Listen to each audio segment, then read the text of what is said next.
జయ శుభకర వినాయక శ్రీకాణి భాగవర సిద్ధి వినాయక. నమస్కారం. ప్రేక్షకులందరికీ శుభోదయం. ఈనాటి శుభయోగం శీర్షికన గరుడ పురాణంలో చెప్పబడిన అష్టభైరవ స్వరూపాలలో భీషణ భైరవుడి ఆవిర్భావం ఏ విధంగా జరిగిందో, భీషణ భైరవుణ్ణి ఏ విధంగా ఆరాధన చేస్తే సమస్త శుభ ఫలితాలు చేకూరుతాయో పరిశీలిద్దాం.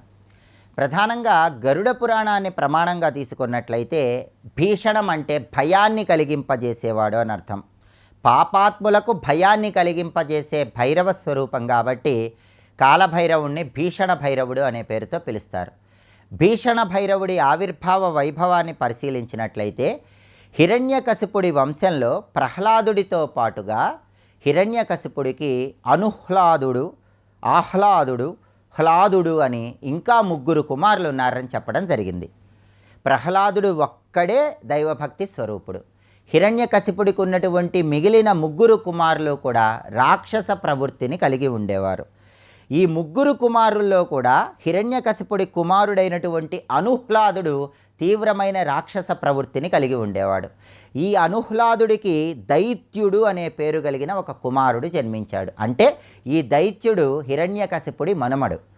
ఈ దైత్యుడు దేవతలను, ఋషులను తీవ్రమైన ఇబ్బందులు పెడుతున్న తరుణంలో అప్పుడు బ్రహ్మదేవుడి సలహా మేరకు దేవతలందరూ కూడా హిమాలయ పర్వత ప్రాంతాలకు వెళ్ళి కాలభైరవుణ్ణి ప్రార్థిస్తారు. అప్పుడు కాలభైరవుడు హిమాలయ పర్వత ప్రాంతాలలో ఈ ప్రత్యేకమైనటువంటి దైత్యుడనేటటువంటి రాక్షసుణ్ణి సంహరించటానికి భీషణ భైరవుడి రూపంలో ఆవిర్భవించాడని గరుడ పురాణంలో ప్రామాణికంగా చెప్పడం జరిగింది. అందుకే ఆ సమయంలో దేవతలందరూ కూడా ఓం హ్రీం రురు రురు భీషణ భైరవాయ స్వాహ అనే మంత్రంతో కాలభైరవుడిని ప్రార్థిస్తే అప్పుడు కాలభైరవుడు భీషణ భైరవుడు అనే పేరు కలిగిన రూపంలో ఒక చేతిలో శూలం ధరించి ఇంకొక చేతిలో ఖట్వాంగము అంటే మంచంకోడు ఆకారంలో ఉన్న ఆయుధాన్ని ధరించి భీషణ భైరవుడు అనే రూపంలో దేవతలకు దర్శనమిస్తాడు. అప్పుడు దేవతలందరి ప్రార్థనల మేరకు దండకారణ్యంలో ఋషులను ఇబ్బంది పెడుతున్నటువంటి దైత్యుడనే ఆ రాక్షసుడి దగ్గరకు వెళ్ళి యుద్ధం చేసి దైత్యుడనే ఆ రాక్షసుడిని తన చేతిలో ఉన్నటువంటి ఖట్వాంగంతో అలాగే తన చేతిలో ఉన్నటువంటి శూలంతో సంహరించాడని గరుడ పురాణంలో చెప్పారు. అలా హిరణ్యకశిపుడి మనమడైనటువంటి దైత్యుడనే రాక్షసుడిని సంహరించడానికి ఆవిర్భవించినటువంటి కాలభైరవ అవతార స్వరూపమే భీషణ భైరవ అవతార స్వరూపం. భీషణ భైరవుణ్ణి ఆరాధన చేయటం ద్వారా శత్రుబాధలు, దృష్టి దోషాలు, అనారోగ్య సమస్యల నుంచి సులభంగా బయటపడవచ్చు. భీషణ భైరవుణ్ణి ఎలా ఆరాధన చేయాలంటే ఒక రాయి లేదా సాలగ్రామం లేదా నర్మదా బాణలింగాన్ని తీసుకొని భీషణ భైరవాయ ఆవాహయామి, స్థాపయామి, పూజయామి అని స్మరించుకోవాలి.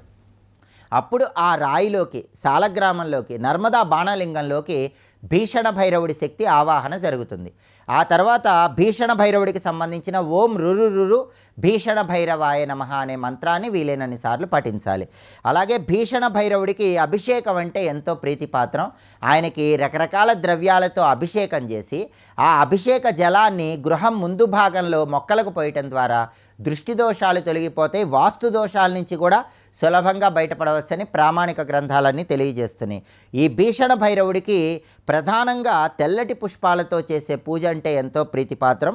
అలాగే పెసరపప్పు, నెయ్యి కలిపి చేసిన పులగాన్ని భీషణ భైరవుడికి నైవేద్యంగా సమర్పించాలి. ఇలా శనివారం సందర్భంగా భీషణ భైరవుడి ఆరాధన చేయటం ద్వారా గృహదోషాలు, వాస్తు దోషాల నుంచి బయటపడటంతో పాటుగా శత్రుబాధలు, దృష్టి దోషాలు, అనారోగ్య సమస్యలు వీటన్నిటినీ అధిగమించి భీషణ భైరవుడి సంపూర్ణమైన అనుగ్రహానికి ప్రతి ఒక్కరూ సులభంగా పాత్రులు కావచ్చు.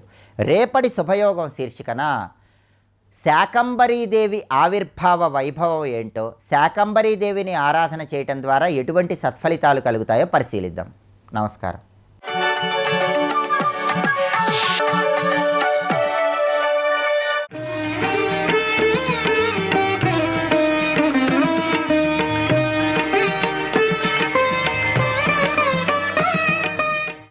ఆయన ఈ వైవస్వత మన్వంతరంలో మొన్నటి ద్వాపర యుగంలో ఆ అపాంతర తముడైన విష్ణు అవతారమే పరాశర మహర్షికి పుత్రుడిగా అవతరించింది. ఆయనే వ్యాస మహర్షి. ఇది తెలుసుకోవాలి. ఇక్కడ వ్యాస మహర్షి అపాంతరతముడు. ఆ వ్యాస మహర్షి చేసిన ఉపకారం అంతా ఇంతా కాదు. ఎందుకంటే ఆయన ఎదురుగా కృష్ణుడు, జగద్గురువైన కృష్ణుడు ఉన్నాడు. ఆ కృష్ణుడి మార్గంలో వెళుతూ కృష్ణుడు చెప్పిన ప్రకారంగా ఆ వ్యాస మహర్షి అప్పటి వరకు ఉన్న వేదాల్లో ప్రధానమైన భాగాలు తీసుకొని ఆ వేదాన్ని 4 భాగాలుగా అందించాడు. ఋగ్వేద, యజుర్వేద, సామవేద, అధర్వణ వేదములుగా. అంతేకాదు అటు తర్వాత ఆ మహానుభావుడు చేసింది అప్పటి వరకు విస్తరించిన పురాణ విద్యని 18 మహాపురాణాలుగా 18 ఉపపురాణాలుగా అందించాడు. చూడండి ఎంత పెరిగిందో. వేదములు 18 మహాపురాణములు, 18 ఉపపురాణములు. అక్కడితో ఆగకుండా ఇన్ని కలబోసి మహాభారతం అందించారండి. ఒక్క మహాభారతం చాలు, అన్నీ కలిసి దాంట్లో ఉంటాయి. యక్ష ప్రశ్నలు, నహుష ప్రశ్నలు, విదుర నీతి. ఒకటేమిటండి, అనేక గ్రంథాలకు ఆధారమైన గ్రంథం మహాభారతం. మహాభారతం లాంటి గ్రంథం కలిగి ఉండడం భారతీయుల అదృష్టం. తెలుసుకోండి, ఇక్కడ అంత గొప్పది మహాభారతం. 1,00,000 శ్లోకాల గ్రంథాన్ని ఒంటి చేత్తో రాసిపెట్టిన మహానుభావుడు ఇక్కడ.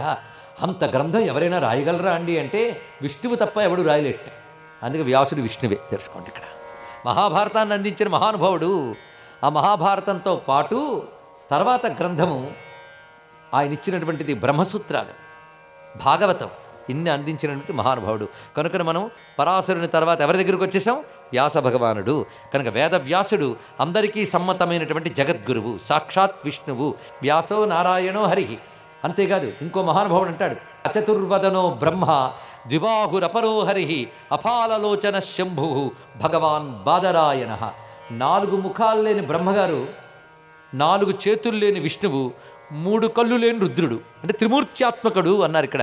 అసలు గురువు త్రిమూర్త్యాత్మకుడైతేనే కానీ గురువు కాడు.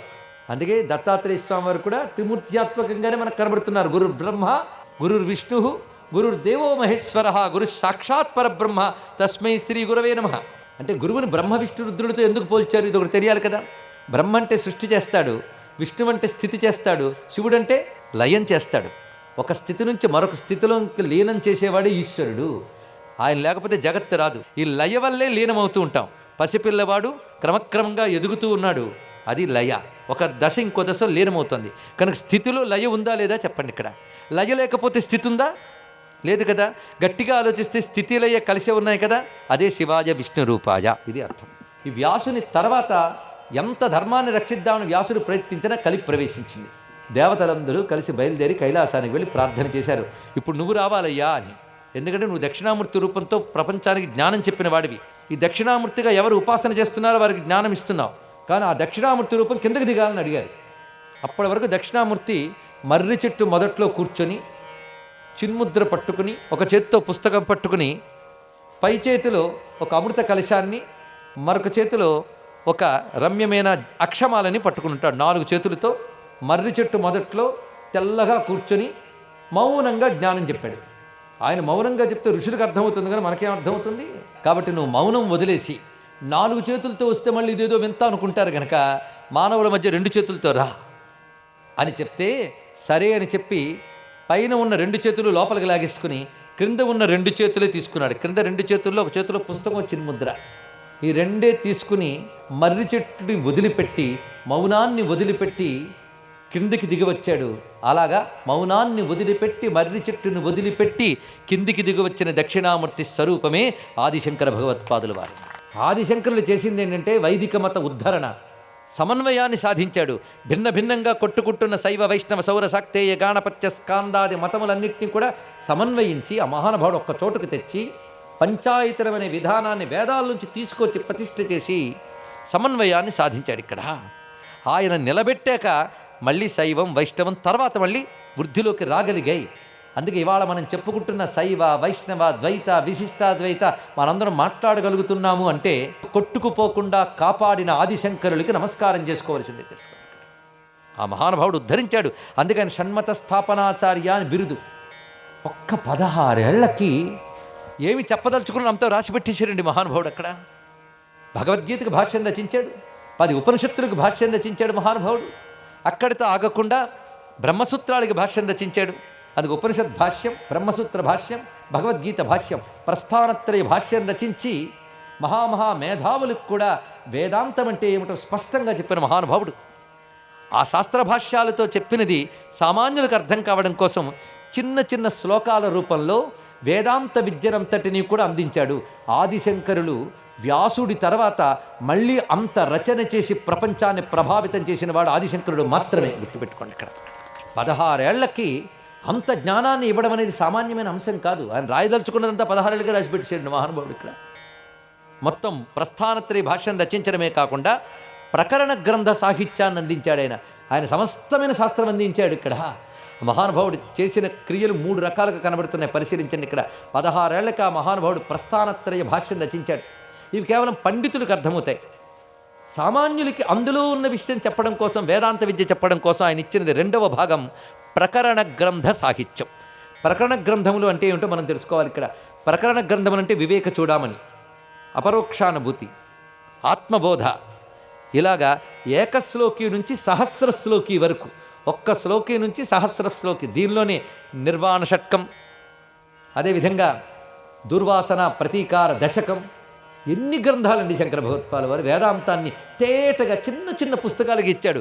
ఇవి 2వ రకం సాహిత్యం. మొదటిది భాష్య గ్రంథ రచన, 2వది ప్రకరణ గ్రంథ రచన, 3వది స్తోత్ర గ్రంథాలు. ఈ స్తోత్ర గ్రంథాలు భగవంతుని అనుగ్రహం పొందడం కోసం, ఎందుకంటే ఆయన అనుగ్రహం లేనిది జ్ఞానం లేదు, మోక్షం లేదు.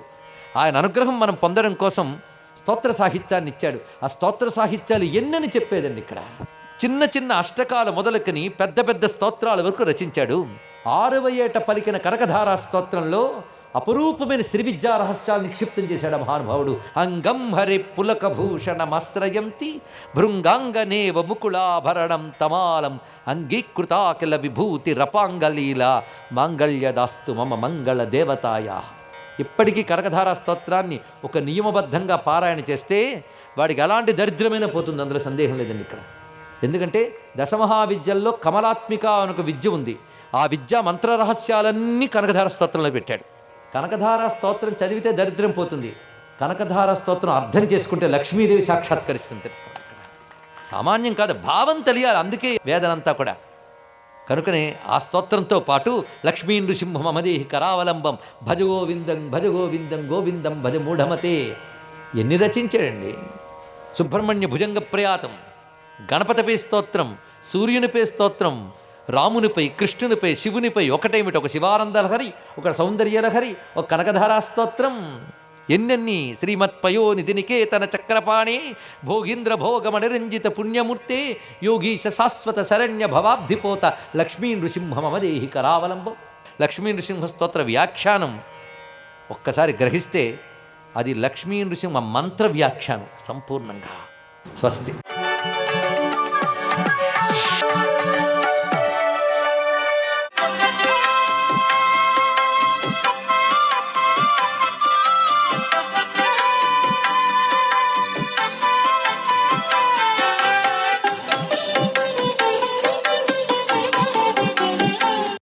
ఓం నమో నారాయణాయ, ఓం నమః శివాయ, శ్రీమాత్రే నమః. నమో వెంకటేశాయ అనేటువంటి మంత్రం అద్వితీయమైనటువంటి ప్రభావాన్ని ఇస్తుంది. ఎవరైనా సరే ఏదైనా వివాహాది శుభకార్యాలు కానివ్వండి, ఒడుగు వంటి పవిత్రవంతమైన కార్యక్రమాలు కానీ నెరవేర్చుకునేటానికి, చక్కగా శుభప్రదంగా కొనసాగడానికి కలియుగవాసుడైనటువంటి వెంకటేశ్వర స్వామి వారి దగ్గర ప్రత్యేక దీపారాధన ఆచరిస్తారు.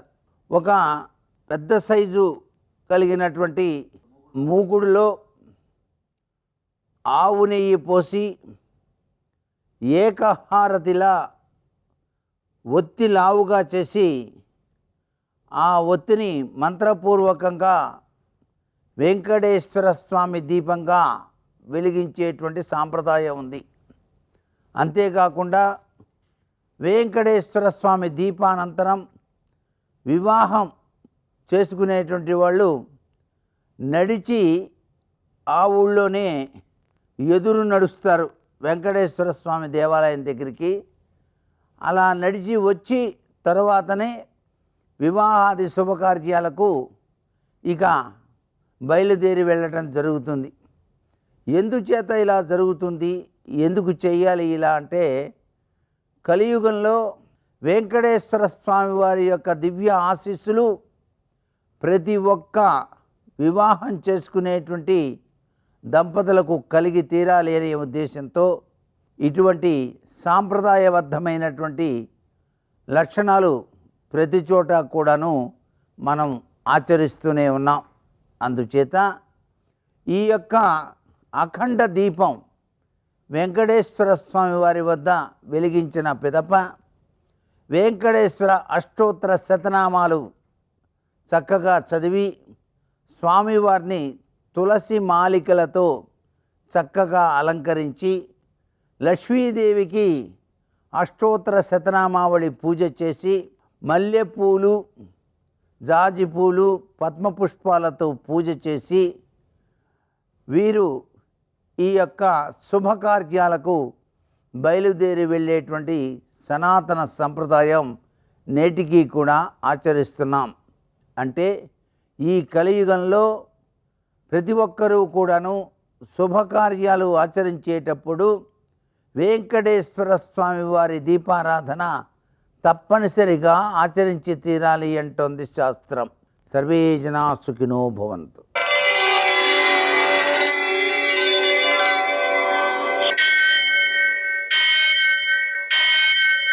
సహస్రశీరుషం దేవం విశ్వాక్షం విశ్వశంభువం విశ్వం నారాయణం దేవమక్షరం పరమం పదం విశ్వతః పరమాం నిత్యం విశ్వం నారాయణగుం హరిం విశ్వమేవేదం పురుషస్తద్విశ్వముపజీవతి పతిం విశ్వస్యాత్మేశ్వరం శాశ్వతం శివమచ్యుతం నారాయణం మహాజ్ఞేయం విశ్వాత్మానం పరాయణం.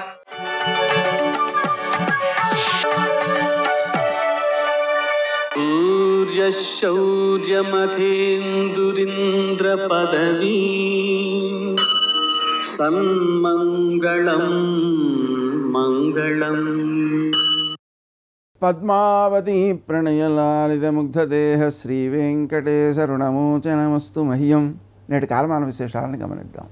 స్వస్తి శ్రీ చాంద్రమాన పరాభవనామ సంవత్సరం దక్షిణాయనం గ్రీష్మ ఋతువు ఆషాఢమాసం కృష్ణపక్షం శనివారం. సూర్యోదయం 5:59 సూర్యాస్తమయం 6:46. తిథి తదియ రాత్రి 11:04 వరకు. నక్షత్రం శతభిషం రాత్రి 8:42 వరకు. వర్జం రాత్రి 3:19 నుంచి 4:59 వరకు. దుర్ముహూర్తం ఉదయం 5:59 నుంచి 7:41 వరకు. అమృతకాలం మధ్యాహ్నం 1:06 నుంచి 2:47 వరకు. రాహుకాలం శనివారం కాబట్టి ఉదయం 9 నుంచి 10:30 వరకు. అష్టకవర్గ రీత్యా శుభప్రదమైన సమయం ఉదయం 11:30. నేటి విశేషం శనివారం. శనివారం సందర్భంగా సూర్యోదయానికి ముందే లేవాలండి. సూర్యోదయంతో దుర్ముహూర్తం ప్రారంభమవుతుంది. ఆ తర్వాత కేజింపావు నువ్వుల నూనెతో శివునికి అభిషేకం చేసి దాంట్లో పసుపు కలిపి ఆవులకు రాయడం. ఒక 1 కేజీ నల్ల నువ్వులతో శివునికి పూజ చేసి వాటిని ఆవులకు ఆహారంగా అందించడం. బెల్లంతో ఆవులకు కాస్త గ్రాసం గడ్డి కూడా వేయడం మొదలైన చర్యల ద్వారాను, వెంకటేశ్వర దీపారాధన చేయడం ద్వారాను, ఆంజనేయునికి ఆకుపూజ చేస్తూ 21 ప్రదక్షిణాలు చేస్తూ, హనుమాన్ చాలీసా పారాయణ చేస్తూ 21 అప్పాలు నివేదన చేయడం ద్వారాను సకల గ్రహదోషాలు నివారించబడతాయి. ప్రత్యేకించి అష్టమ శని, అర్ధాష్టమ శని, ఏలినాటి శని మొదలైన దోషాలు, శని దశాదోషాలు కూడా నివారించబడతాయి. నేటి ఆణిముత్యాలు.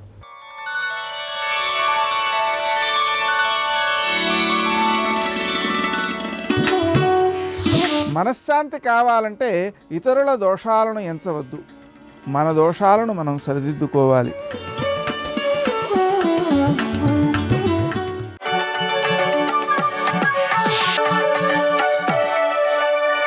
రామదూత హనుమాన్, శ్రీరామదూత హనుమాన్, శ్రీరామదూత హనుమాన్, శ్రీరామదూత హనుమాన్.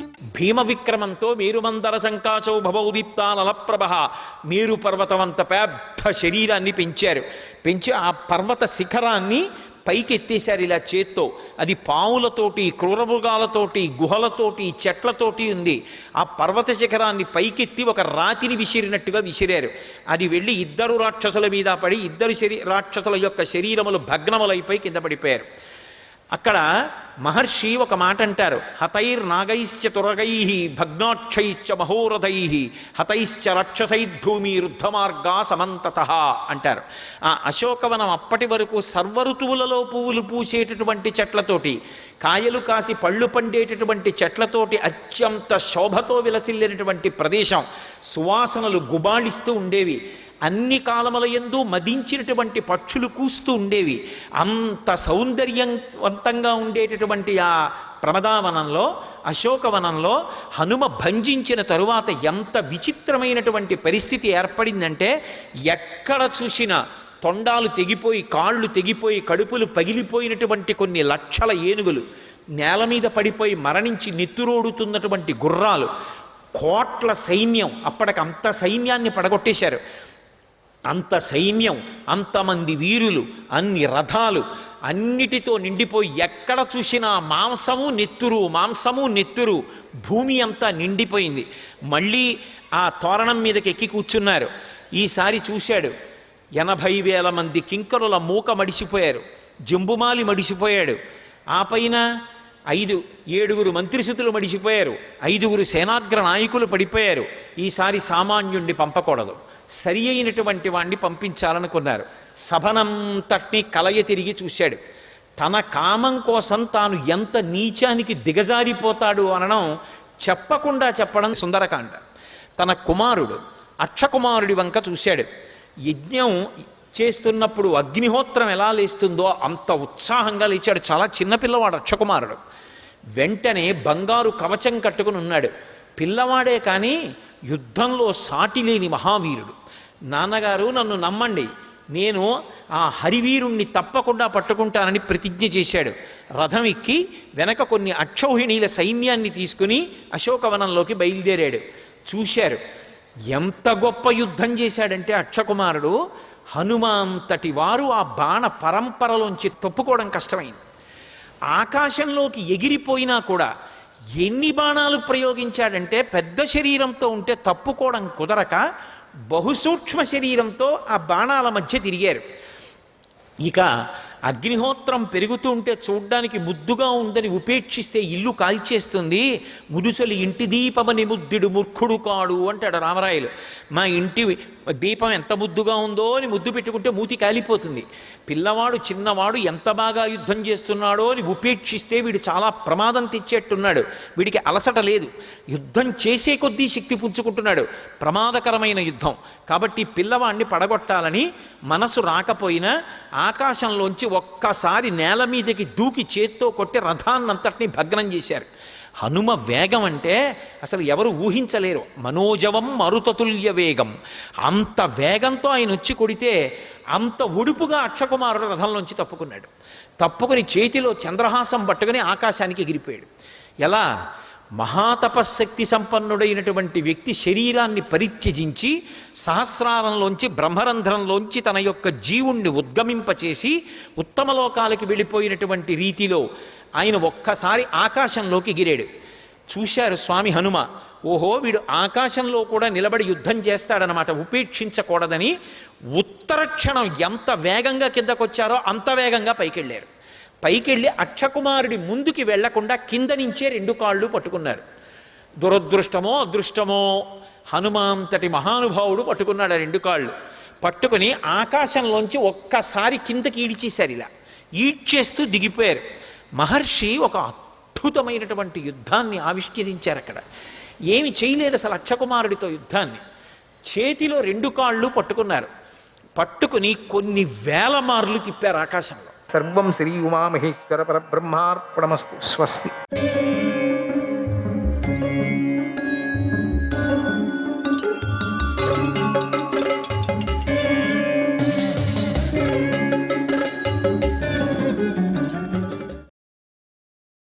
చక్షుర్దద్యాన్మనో దద్యాత్ వాచం దద్యాత్ సుభాషితం ఉత్థాయ చాసనం దద్యాత్ ఉత్థాయ చాసనం దద్యాత్ ఏష ధర్మః సనాతనః ఏష ధర్మః సనాతనః.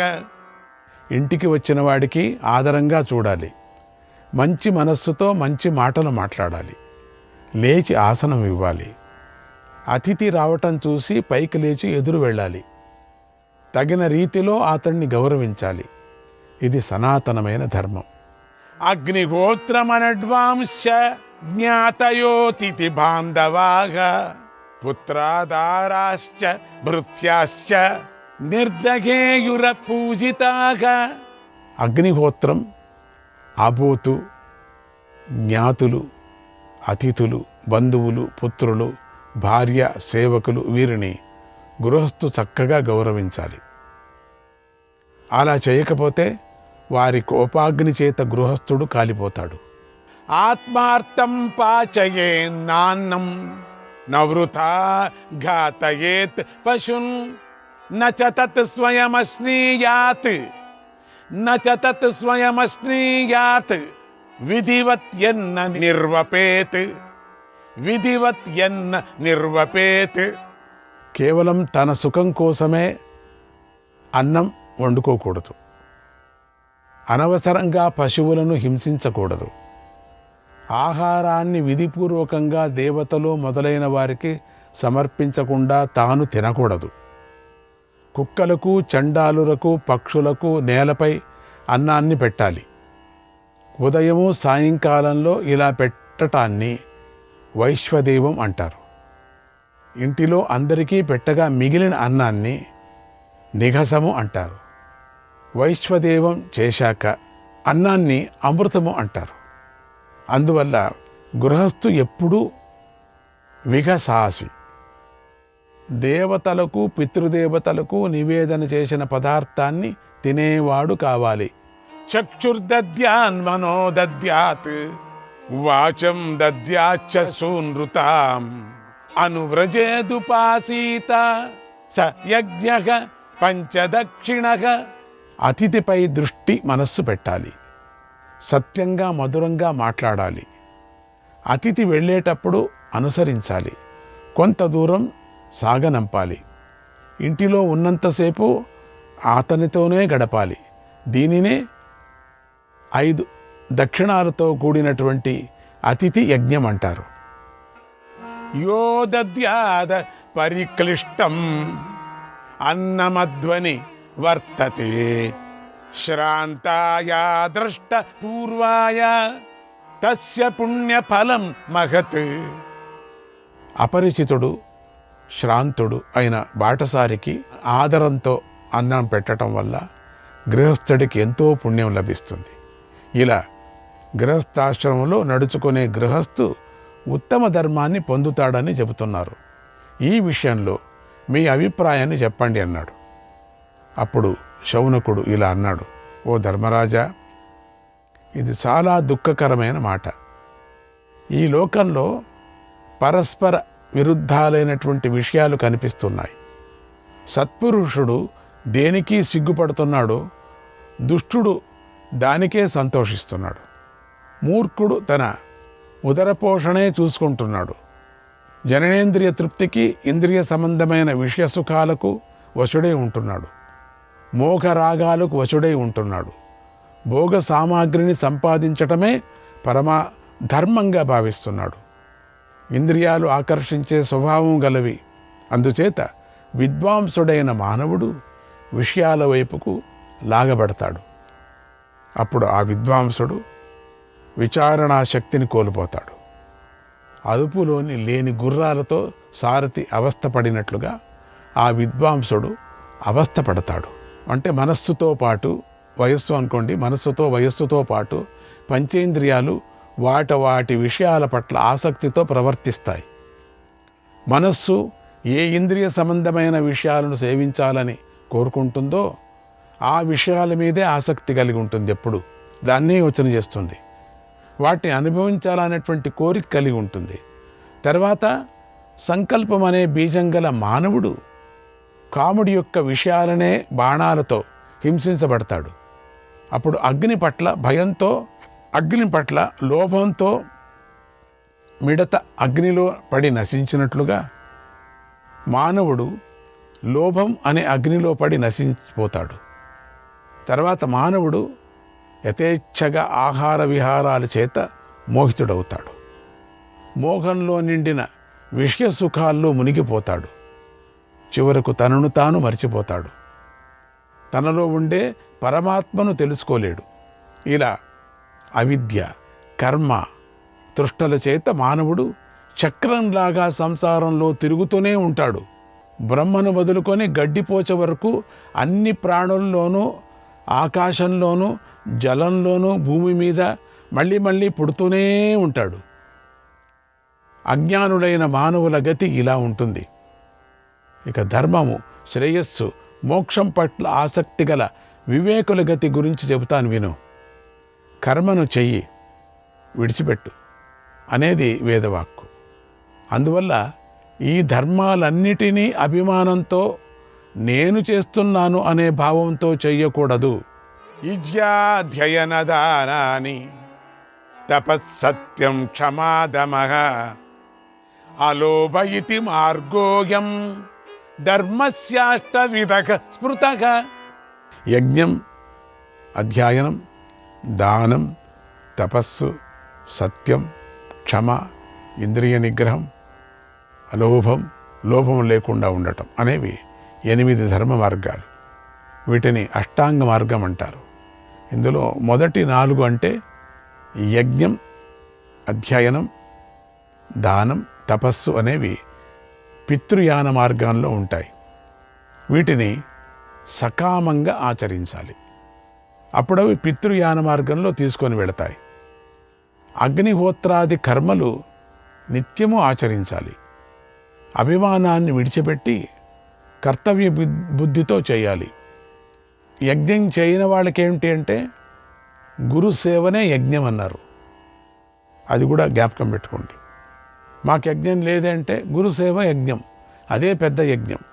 మంచి మాటలాడటం, సత్యంగా ఉండటం, మంచి పలుకుతో ఉండటం, ఎవరికి హింస చేయకపోవటం, ఇవన్నీ కూడా యజ్ఞమే కదా.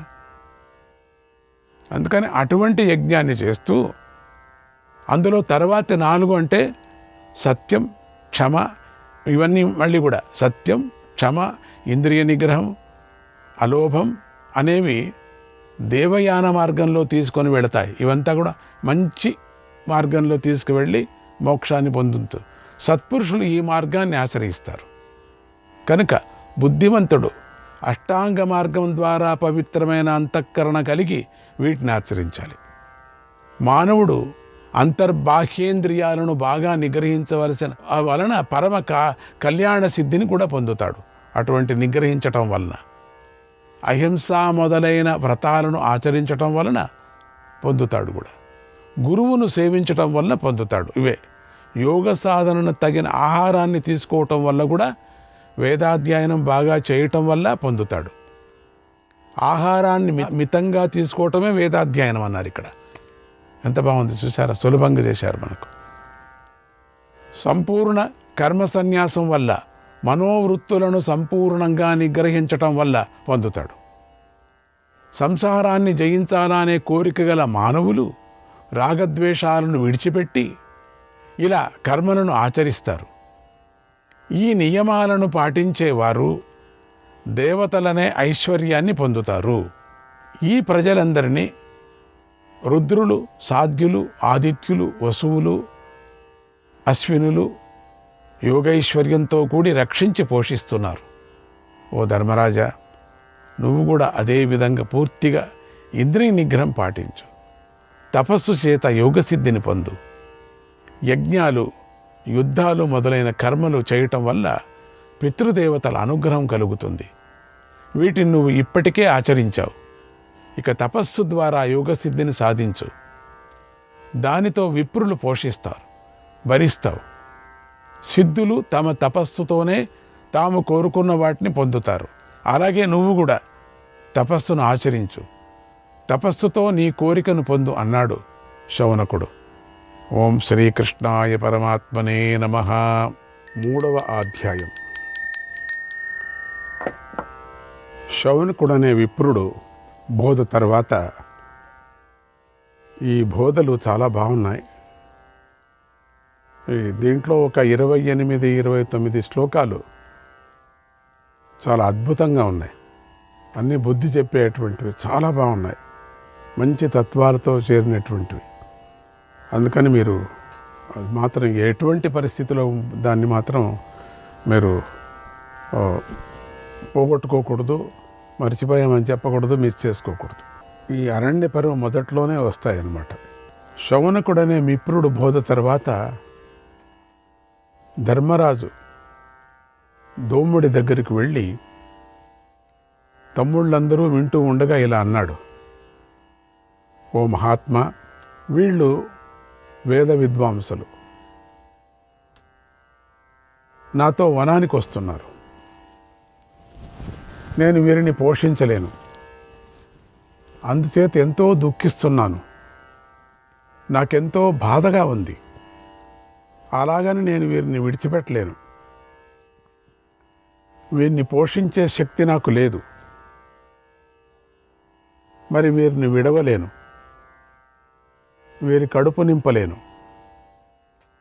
ఈ పరిస్థితిలో నేను ఏం చేయాలి చెప్పు అని అడిగాడు. నాకేమీ తోచటం లేదు,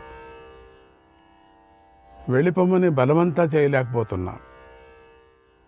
ఎంత చెప్పినా వెళ్ళటం లేదు వీళ్ళు. పోను నా దగ్గర ఏమీ లేదు పెట్టడానికి. ఇక అంతే, దుంపలు అవి ఇవి అప్పుడే దుంపలు అనేది కనిపెట్టింది కూడా అని చెప్తారు. అప్పుడు ధర్మాత్మలతో శ్రేష్ఠుడైన దౌమ్య మహర్షి ఒక్క ముహూర్త కాలంలో ధర్మ ప్రకారంగా ఒక ఉపాయాన్ని ఆలోచించాడు. ధర్మరాజుతో ఇలా అన్నాడు: పూర్వం సృష్టి చేయబడిన ప్రాణులన్నీ ఆకలితో బాధపడుతూ ఉన్నాయి.